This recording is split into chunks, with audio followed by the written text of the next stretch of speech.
Minute का dictation है। 90 शब्द प्रति मिनट। Ready, start.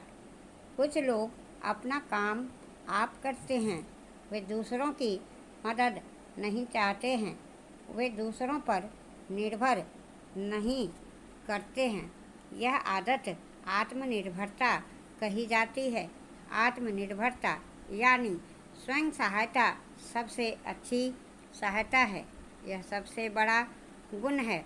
ईश्वर उनकी मदद करते हैं जो अपनी मदद आप करते हैं। आत्मनिर्भरता जीवन में सफलता की ओर अग्रसर करती है। ईश्वर की यह इच्छा है कि मनुष्य को दूसरों पर आश्रित नहीं रहना चाहिए। उसे अपना काम स्वयं ही करना चाहिए। आत्मनिर्भरता मनुष्य में आत्मसम्मान उत्पन्न करती है। वह अपने आप में अपनी शक्ति का अनुभव करता है। वह अनुभव करता है कि वह किसी से कम नहीं है। वह अपना सिर किसी व्यक्ति के सामने नहीं झुकाता है। वह यह अनुभव करता है कि वह यश और सम्मान पाएगा। वह अपनी शक्ति और योग्यता पर विश्वास रखता है। ऐसे पुरुष की इच्छा शक्ति बलवान होती है। उसे कुछ भी कठिन प्रतीत नहीं होता है। ऐसा आदमी ईमानदार और परिश्रमी होता है। सफलता उसका पुरस्कार है।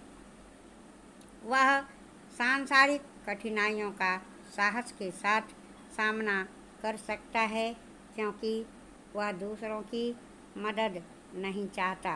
वह सौभाग्यशाली है। वह सुखी है। कुछ लोग दूसरों की सहायता के बिना कोई काम नहीं कर सकते हैं। वे हमेशा दूसरों पर आश्रित रहते हैं। वे कमज़ोर दिमाग के होते हैं। उनकी इच्छा तीव्र नहीं होती है। उनमें मानसिक शक्ति नहीं होती है। वे अपने में कुछ कमी का अनुभव करते हैं। ऐसे लोग कोई भी बड़ा काम नहीं कर सकते हैं। वे कठिनाइयों से नहीं लड़ सकते हैं। ऐसे लोग दीन होते हैं। वे आत्मनिर्भरता गंवा देते हैं। वे दूसरों पर निर्भर हो जाते हैं। वे समाज के लिए एक बोझ है। वे अपनी जीविका भी नहीं कमा पाते। वे सुस्त और निष्क्रिय होते हैं। उनका जीवन दयनीय होता है। हमें आत्मनिर्भरता की आदत बचपन से ही अपनाना चाहिए। जो ऐसा नहीं कर पाते हैं वे अंत में कष्ट उठाते हैं। इसलिए सबों का कर्तव्य है कि वे अपने पैरों पर खड़े हों। अतीत के सभी बड़े लोग आत्मनिर्भर थे, तभी वे जीवन में बहुत कुछ कर गए। छोटे छोटे गांव में अस्पताल बनाए गए हैं। उनमें दवा बांटी जाती है। इन अस्पतालों में डॉक्टर तैनात हैं।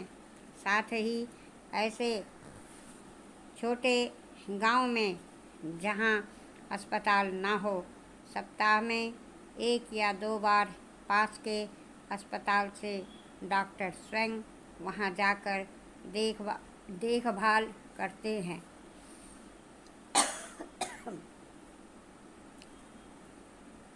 विद्या, विद्यार्थी और विद्यालय यह तीनों मिलकर निर्माण करते हैं एक समाज का, देश का और एक विश्व का। और इसके लिए आवश्यक यह है कि विद्या, विद्यार्थी और विद्यालय उच्च आदर्शों के वाहक बने तथा संपूर्ण जगत में एक चारित्रिक प्रतिबद्धता का निर्माण करे। परंतु आज की स्थिति यह है कि विद्या, विद्यार्थी और विद्यालय का स्तर दिनों दिन गिरता ही जा रहा है। आखिर इसके लिए जिम्मेदार कौन है? हमारे बच्चे हैं, शिक्षक हम हैं, विद्यालय हमारा है। अतः ध्यान से सोचें तो कुछ कम कुछ ज़्यादा हम सभी इसके लिए जिम्मेदार हैं। आज का विद्यार्थी मजाक समझता है। दूसरी तरफ शिक्षक स्वयं विद्यार्थी को वह स्नेह, शिक्षा और सम्मान नहीं दे पाता जो अपेक्षित है। एक मानसिकता सी बन गई है कि जैसा चाहें पढ़ाएं, तनख्वाह तो मिलेगी ही। पालक भी अपनी जिम्मेदारियों का वहन गंभीरता से नहीं करते। पुस्तक, कॉपी, ट्यूशन और फीस के पैसे देकर वह अपने कर्तव्य की इतिश्री समझ लेता है। आज की तेज रफ्तार जिंदगी में पालक के साथ इतना समय ही नहीं है कि वह बच्चों की पढ़ाई, रुचि, कार्यकलाप और चरित्र पर नज़र रखे। समाज में पैसा और इज्जत कमाकर बच्चों के सुनहरे भविष्य की कल्पना में वह खोया रहता है। हमारी शिक्षा प्रणाली भी पूरी तरह दोष मुक्त नहीं है। मानव जीवन के लिए उपयोगी यथार्थपरक ज्ञान दोनों में वह ज्ञान पूरी तरह असफल रही है। विद्यार्थी आशा भरी निगाहों से कोर्स की किताबों की ओर नहीं देखते। उन्हें अपने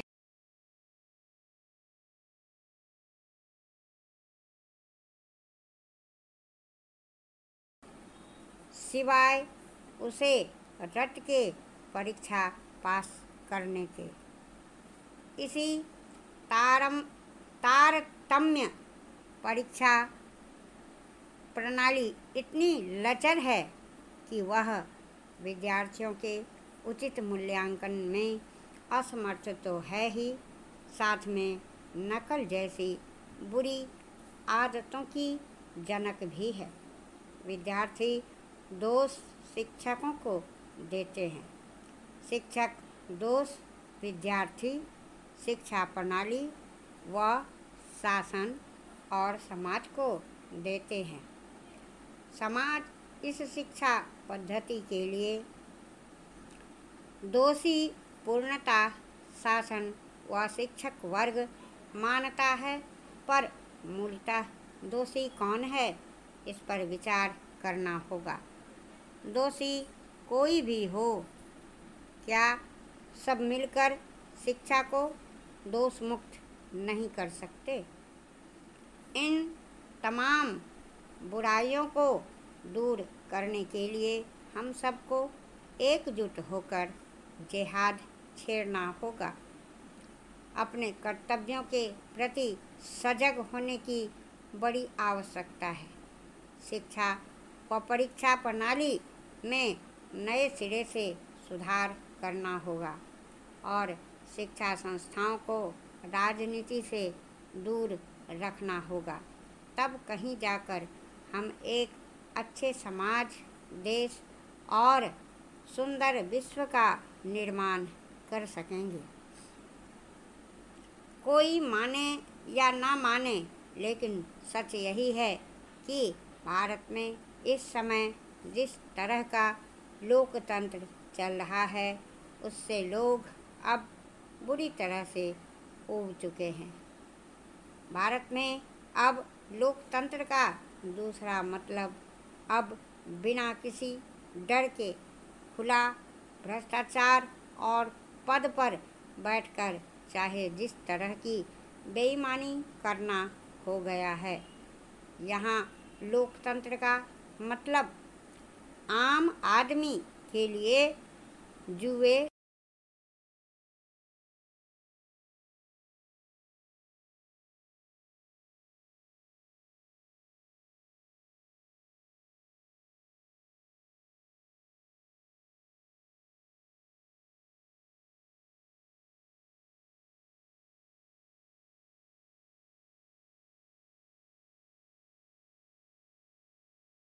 नहीं मिलता तो फिर किसी दूसरी